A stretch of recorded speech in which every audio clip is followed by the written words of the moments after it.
Y como cada jueves, estamos en la redacción con Shaddai Olvera. ¿Cómo estás, Shaddai?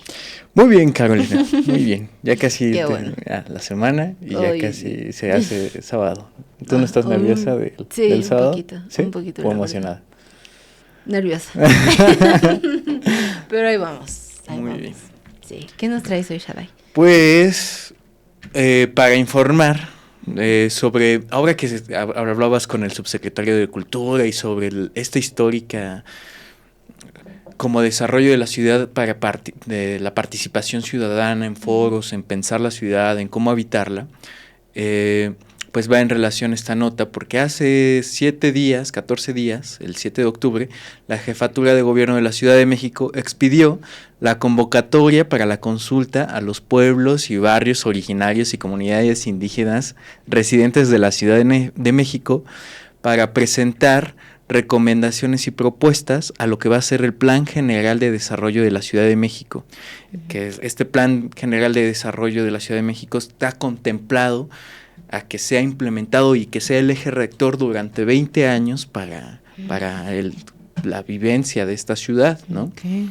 Las autoridades responsables de esta consulta pues son la Jefatura de Gobierno y la Secretaría de los Pueblos y Barrios Originarios, como el órgano técnico, ¿no? Y administrativo. También pues esta convocatoria es aplicable a las 16 alcaldías de la Ciudad de México y comenzará desde el 3 de noviembre al 10 de enero. Pero es muy importante porque está conformada por distintas etapas. Es una etapa que es una etapa preparatoria que tendrá la finalidad de preparar la documentación sobre cómo consultar y establecer la comunicación con las autoridades y representantes tradicionales a cada pueblo y cada barrio.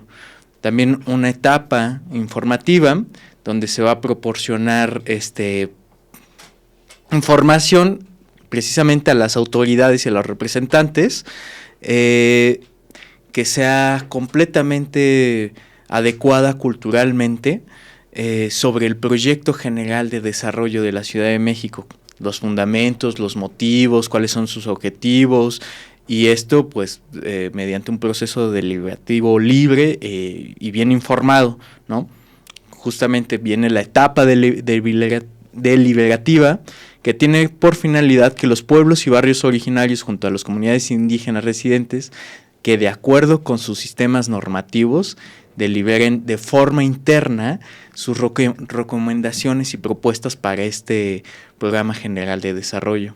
Y después viene una etapa de diálogo y acuerdos que tiene como finalidad llevar reuniones entre el instituto, las autoridades y precisamente los representantes tradicionales de las comunidades, barrios y las comunidades indígenas residentes aquí en la Ciudad de México.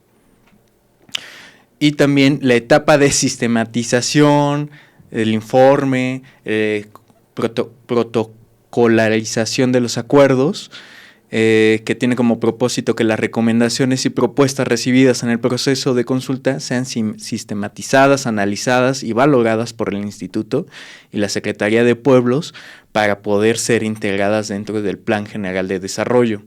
También, y después finalmente es la etapa de ejecución de los acuerdos, que tiene como, pues sí, integrar todas estas recomendaciones y que los representantes de los pueblos y barrios puedan precisamente ser acompañantes de todo este plan que deberá integrarse para el visualizarse a 20 años dentro de la Ciudad de México, ¿no? Uh-huh.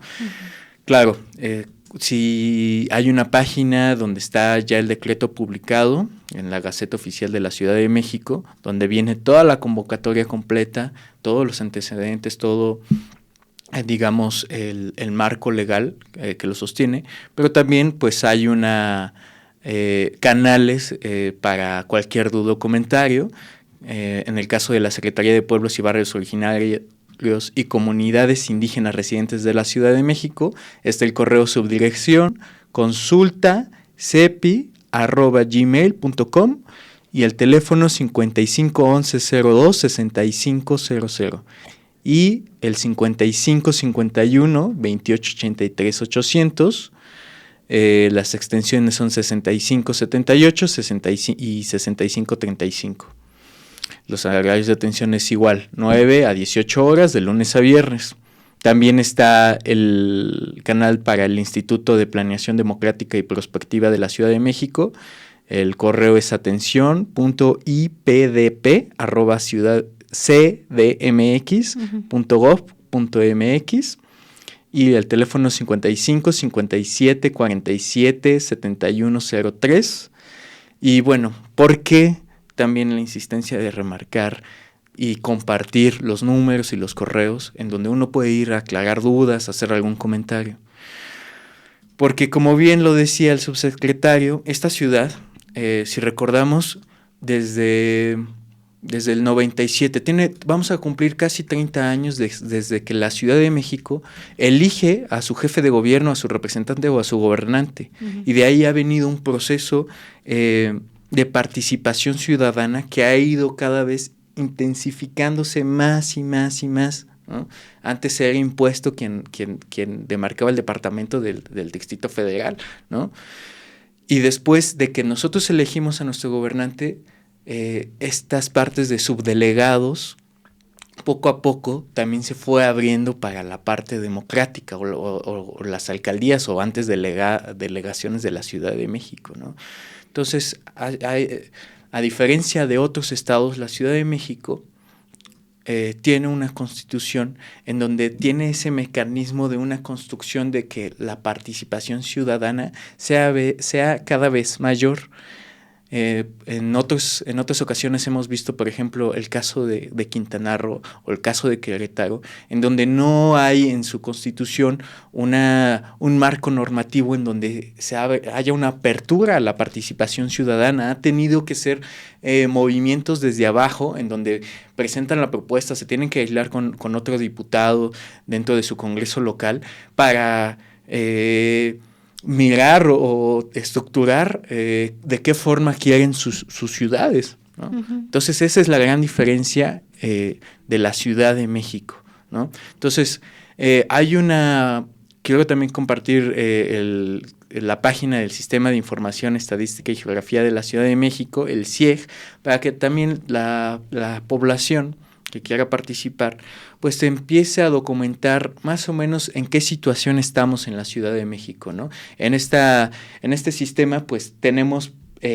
desde distintos ámbitos, no solamente geográficos, medioambientales, sino también cuestiones que tienen que ver con derechos humanos, el acceso a los derechos, perspectiva de género, cómo ha sido el crecimiento de la participación, por ejemplo, de las mujeres en los cargos públicos de la ciudad, en la fuerza laboral dentro de la Ciudad de México, cómo ha crecido el nivel de educación de los pobladores de esta ciudad, uh-huh. Que para destacar, o sea, tenemos de la mayor población es secundaria, bachillerato y licenciatura, ¿no? De verdad que tenemos una población muy bien educada y que se tiene que aprovechar todo ese conocimiento y esa fuerza, porque toda esa población, dentro de esta dinámica citadina, uh-huh. habita los pueblos y barrios, y algunos pertenecen a las comunidades indígenas residentes de la Ciudad de México.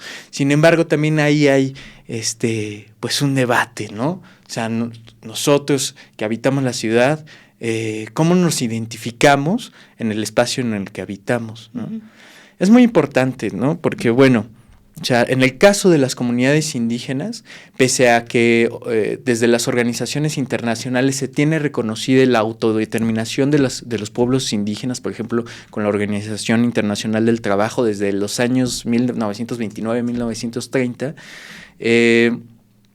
pues ya se tenía contemplado esa autodeterminación, ¿no? Y en México la comunidad indígena está desborrada durante uh-huh.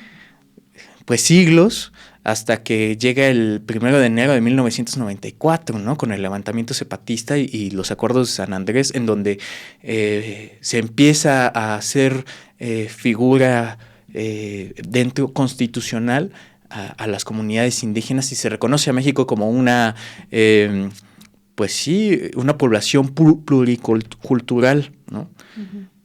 En el caso, ya fue hasta el 2001 que ya entran dentro de la Constitución y empiezan a otorgarse distintos derechos y de ahí ha sido para adelante. Y en el caso de la Ciudad de México, el caso es muy particular porque esa pluriculturalidad está enfrascada en las dinámicas citadinas, ¿no? Uh-huh.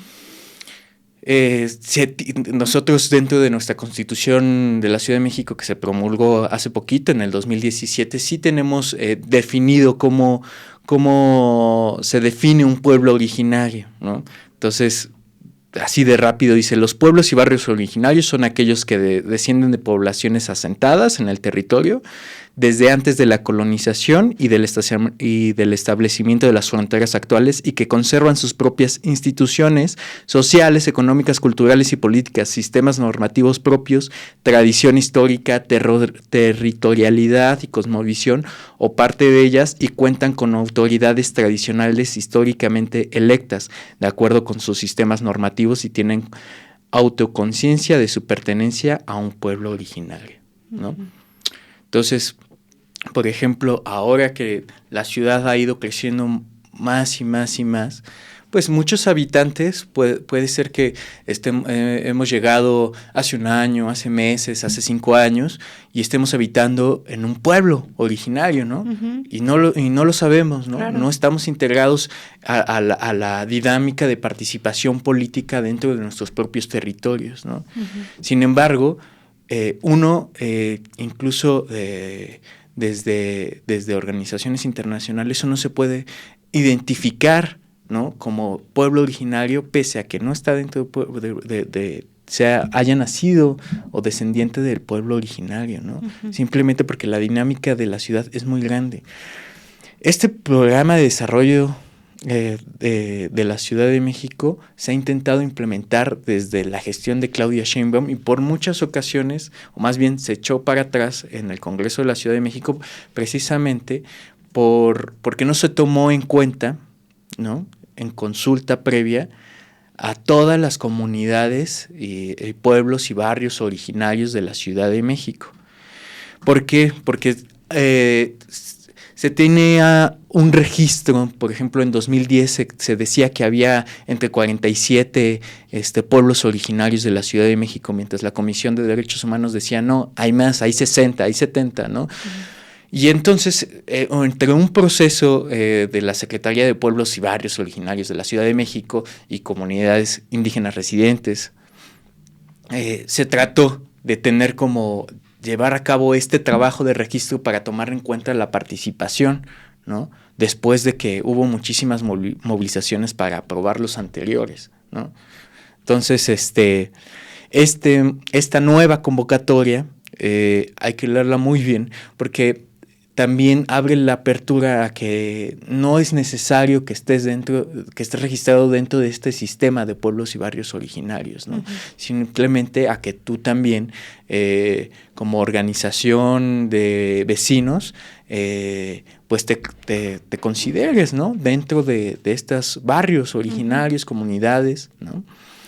Entonces, me parece que es muy importante, pero también que pone en debate, pues, cómo nos identificamos, ¿no? O sea, por ejemplo, yo, o sea, yo vivo dentro de un pueblo originario que es el pueblo de San Andrés Totoltepec. Uh-huh. Sin embargo, el territorio de San Andrés es muy grande y hay colonias, ¿no? O asentamientos que se han ido formando con los años, con el crecimiento de la población de la Ciudad de México, ¿no? O sea, sí hay una asamblea, sí hay representaciones tradicionales, pero también se crea las COPACOS, las Comisiones de Participaciones Ciudadanas, cuando se crea la Ley de Participación Ciudadana en 2019, ¿no? En el caso, no sé, tú, por ejemplo, que vives en un barrio, en una colonia, en una colonia, ¿no? Entonces, está esta figura de Copaco que es la que gestiona el recurso cuando uno va y ejerce su voto para cuando sale el registro de presupuesto de participación ciudadana para ver qué es lo que se va a hacer en la colonia, ¿no? Pavimentar, luz, desagüe, pintura, ¿qué necesitamos? Espacios, ¿no? Pero la ciudad, yo siento que con el crecimiento que hemos tenido y con los desplazamientos también que hemos tenido hacia más y más periferias, pues también hay una desintegración, ¿no?, en la participación, y muchas veces pues incluso no conocemos quiénes son nuestros copacos, ¿no? Uh-huh. Cuando es importantísimo, porque si hay un recurso que se manda precisamente que se implemente a la colonia y de pronto tú dices, ¿qué onda? No, pues no veo dónde se está implementando, pues muchas veces uno va directamente a las alcaldías y dice, oye, necesito alumbrado público, ¿no? Uh-huh. Bueno, ¿y qué pasó con el presupuesto participativo, no? ¿Se votó por alumbrado público? No sé, o sí, o vamos a revisar, ¿no? ¿Y dónde está? ¿No? ¿Dónde está, por ejemplo, las cámaras de seguridad, ¿no? Entonces es muy importante empezar a ser más conscientes de ellos, porque incluso luego de que se crean las copacos, hay un conflicto en donde no se reconoce o cae en poca compatibilidad con las autoridades tradicionales que son votadas desde la autodeterminación de los pueblos y barrios originarios y las comunidades indígenas residentes y las copacos, ¿no? O sea, aquí las autoridades tradicionales pues gestionaban precisamente también ese recurso para implementarse, y de este lado pues tienes otra figura en donde también se da ese recurso para gestionarse, ¿no? Entonces ahí también entra como una contradicción. Y entonces ha empezado a unas dinámicas políticas que a veces terminan siendo hasta perjudiciales para la comunidad, ¿no? Porque por un lado tienes una comunidad tradicional en donde después se crea otro bloque político que lo desconoce, y entonces, bueno, ¿quién es la autoridad y el representante? Uh-huh.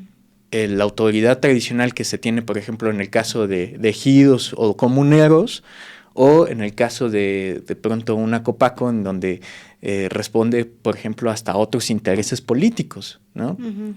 Entonces, eso es muy importante porque además hay que empezar a señalarlo y a observarlo para nosotros cada vez también hacerlo más partícipe, ¿no? Sí, o sea, hacerlo más consciente de ello y de una forma que el crecimiento de la participación política y democrática de esta ciudad pues siga avanzando para bien, ¿no? Y no a una fragmentación que a veces llega a la unión cuando, por ejemplo, en el caso del agua, ¿no? Hace poquito, o el fin de semana pasado, en San Pedro, igual un pueblo en Tlalpan, celebró de que ellos habían resguardado sus pozos de aguas porque se quería hacer una conexión de estos pozos de agua del pueblo hacia el Estadio Azteca, porque venía el desarrollo de lo que viene a ser todo el mundial, ¿no? Uh-huh. Y inmobiliarios, crecimiento inmobiliario, ¿no?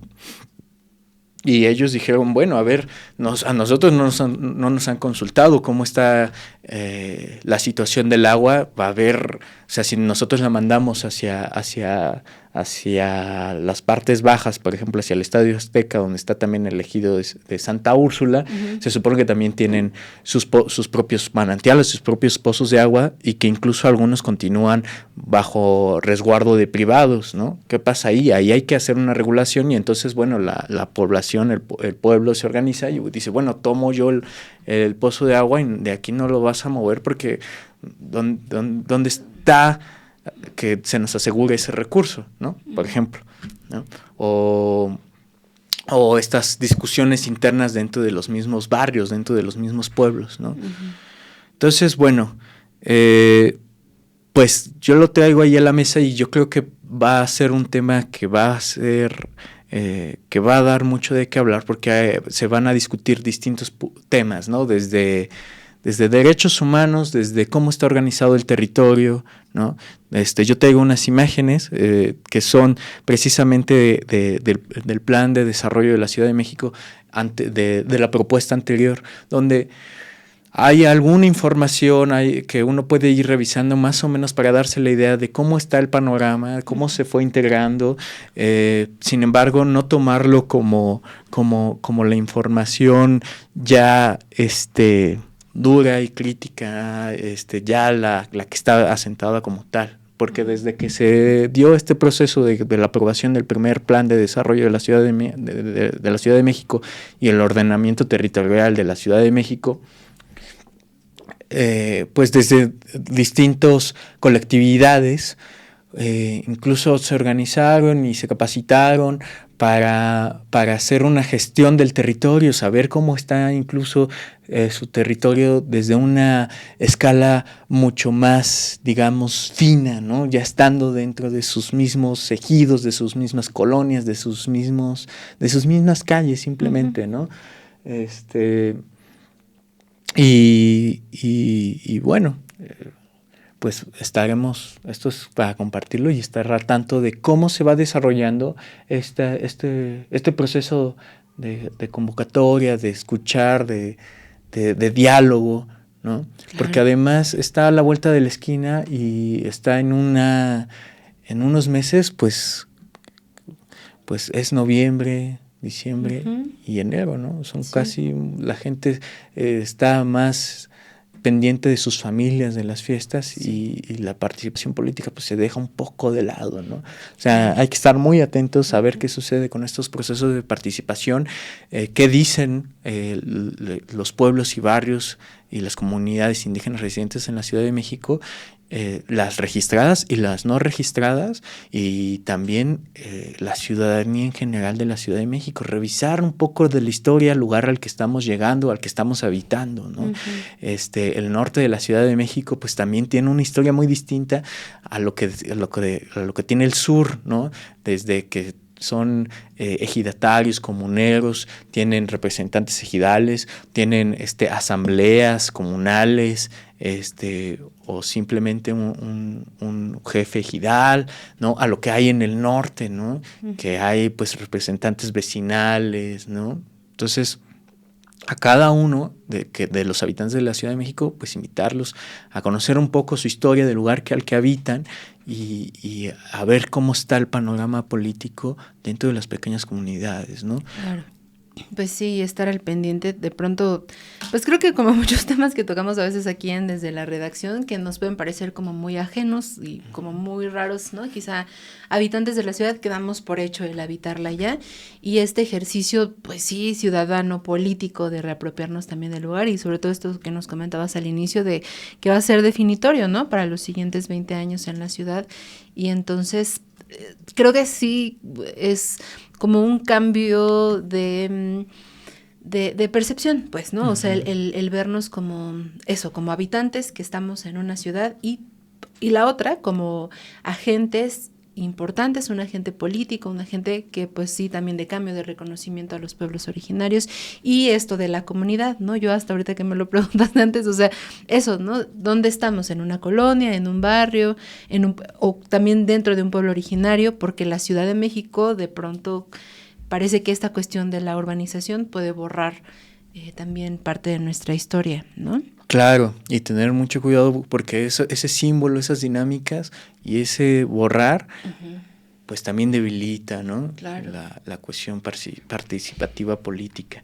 Y bueno, también hay herramientas propias del gobierno de la Ciudad de México. Está, por ejemplo, una plataforma que se llama Mi Plaza, si lo podemos compartir nada más para que se vea como la interfaz en donde uno puede registrarse, ver qué eventos hay, qué asambleas hay cercanas, ¿no? Y bueno, también están los no oficiales, ¿no? En las redes sociales, desde las organizaciones ciudadanas, también desde ahí hacen sus propias asambleas para ver de qué forma intervienen, ¿no? También en las políticas de la ciudad. Pero bueno, aquí está esta plataforma propia del gobierno, en donde uno puede ver en dónde se encuentran los debates, uno puede igual dejar alguna propuesta, ¿no? Y Súper, y acercarse. también tener estas herramientas, digo que si ya existen, pues conocerlas y utilizarlas, ¿no? Y lo que dices también, pues claro, también fuera de, digamos, como foros oficiales, el organizarnos como comunidad y no perder ese sentido comunitario, precisamente frente a todo esto que de pronto nos trae estos temas de los despojos, ¿no? De la corrupción inmobiliaria, lo importante que implica la participación política, informada, comunitaria de nuestras colonias, de nuestros barrios. Aquí también hemos tenido la oportunidad, tú nos has traído este tema de la gentrificación, entonces creo que sí es muy pertinente poner el ojo, poner el ojo acá, ¿no? Sí, claro, y esta otra plataforma que les había compartido del SIG, ahí también pueden encontrar cómo se encuentra la población, qué tanta gente está rentando, tanta gente tiene casa propia, ¿no? Órale. Y la diferencia, por ejemplo, entre el 2010 y el actual. Y uno va viendo en tan solo 10, casi 15 años, Ajá. cómo se ha disminuido, ¿no? La población que mantiene una casa propia o que renta, ha aumentado incluso que... Entonces, bueno, o sea, también son datos e información que vienen de fuentes oficiales y que uno puede darle una visión de cómo se encuentra la Ciudad de México y revisar, por ejemplo, el anterior para ver qué ejes puede aportar uno como ciudadano dentro de su expertise. O sea, decíamos, tenemos una población muy bien educada, ¿no? Abogados, ingenieros, filósofos, periodistas, que pueden aportar cada uno en sus ejes a lo que puede ser el plan, claro, el maestro de una visión de ciudad a 20 años, ¿no? Claro. Pues Shaddai, te agradecemos muchísimo esta información. La vamos a encontrar en Chamuco. En Chamuco. En chamuco.com.mx. Las redes de Twitter, Instagram, Facebook, TikTok. TikTok que siempre se nos da. Bueno, Shaddai, pues muchas gracias. Vamos a leer ya sus últimos comentarios porque ya estamos sobre el tiempo. Perdón si no leemos todos. Aquí MMR nos dice, Carito, una sugerencia, inviten a Paco Ignacio Taibo II, para que comente cómo hacer una limpia de exprianistas que se ha colado a Morena. ¿Cómo ves? Pues ojalá si podamos tenerlo por acá, vamos a buscarlo. Muchas gracias por la sugerencia. Aquí también Sergio nos dice, uno se puede ir cerrando de ojos a la FIL Zócalo y con certeza encontraremos una charla o presentación de libros extraordinarios, además de encontrar libros de toda clase y precio. Muchas gracias. Pues sí, también aquí Cristina nos dice, gracias Caro por compartir el caso de Jessica. Se han tenido que hacer muchas marchas y la familia ha tenido que estar en constante lucha para obtener justicia sobre esta cuestión del feminicidio. Pues sí, ¿no? La resolución de la Suprema Corte. Gracias, Cristina, y claro que continuaremos también con este tema. Acá también nos dice Indira, de estar muy bueno el programa de Estación Averno, lo buscaré cuando acabe la noticiera. Saludos, Caro. Sí, pues la verdad nos parece muy pertinente, ¿no? Ante estos ataques de Estados Unidos a Venezuela. Aquí también nos dice muchas gracias a Argel Gómez por su reporte de la feria y su enfoque anterior, a diferencia del de ahora y de todos los ministros. Muchas gracias. También acá nos dice María Eugenia, buenas tardes, me gusta mucho Estación Averno, interesante y ameno. History Channel es muy divertido, así es. Pues, de Hernández. También me gusta mucho. Sí, a mí también es mi favorito. Acá también Miguel nos dice, autoconciencia es la clave. Aquí Alfredo nos dice, hola amiga Carolina, ¿cómo estáis? Hoy tardecito, pero sin sueño, un abrazo a la distancia. Igualmente un abrazo. Aquí también nos dice Tara, te llaman fuéremos y es muy feo el rechazo, te cobran con todo en algunos pueblos. Dice Miguel Ángel, participación ciudadana con concientización e interés por el bienestar de la comunidad. Sin corrupción se desarrolla una participación sana y con desarrollo integral. Dice Tara, si alguien sale de su pueblo y regresa de viejo ya no quieren recibir porque no contribuyó. Muy triste en algunos pueblos. Pues precisamente por eso, ¿no? La importancia de reiterar esta conciencia, como nos dicen, pues de los pueblos, de nuestros territorios, de habitar, y en el caso de la Ciudad de México, pues también de esta conciencia histórica. Tú también nos has presentado incluso temas pues hasta ecológicos que desconocemos, de biodiversidad, que a veces decimos, pues estamos aquí en la ciudad y ya urbanizados y como que nos separamos mucho de eso, ¿no?